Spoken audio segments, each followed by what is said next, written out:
Hutang, alat yang bisa membantu atau membebani. Hai friend, banyak orang memiliki pandangan yang berbeda tentang hutang.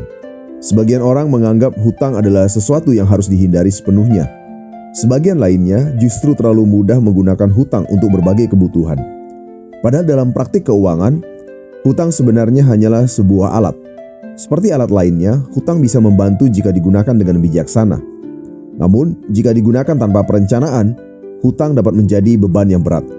Dalam Alkitab terdapat peringatan penting tentang hutang. Amsal 22 ayat 7 tertulis, orang kaya menguasai orang miskin, yang berhutang menjadi budak dari yang menghutangi. Ayat ini mengingatkan bahwa hutang dapat menciptakan keterikatan dan tekanan jika tidak dikelola dengan bijaksana. Karena itu penting untuk memahami jenis hutang dan kapan hutang boleh digunakan. Yang pertama kita bahas mengenai hutang produktif. Hutang produktif adalah hutang yang digunakan untuk menghasilkan nilai atau pendapatan. Contohnya, membeli mesin baru untuk meningkatkan produksi, membuka cabang usaha baru, membeli peralatan kerja, modal untuk memperbesar kapasitas bisnis. Tentu saja hutang jenis ini memiliki tujuan untuk meningkatkan kemampuan menghasilkan uang. Jika digunakan dengan perhitungan yang matang, hutang produktif dapat membantu bisnis berkembang lebih cepat. Namun tetap perlu diingat bahwa hutang produktif tetap memiliki resiko.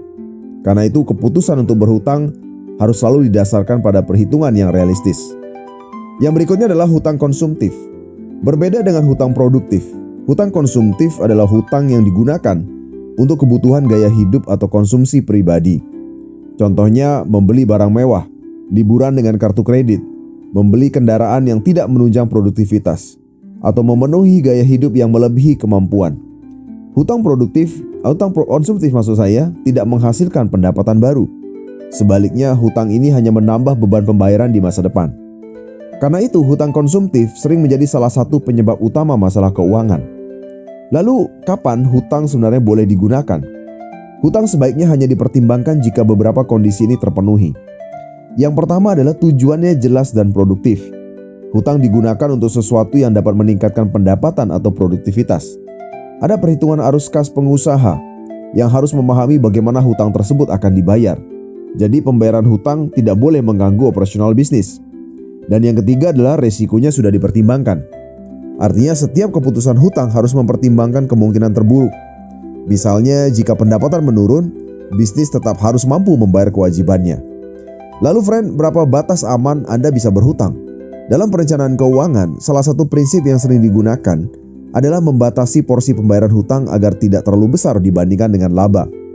Sebagai pedoman umum, total pembayaran hutang sebaiknya tidak lebih dari 30% dari laba bersih bisnis.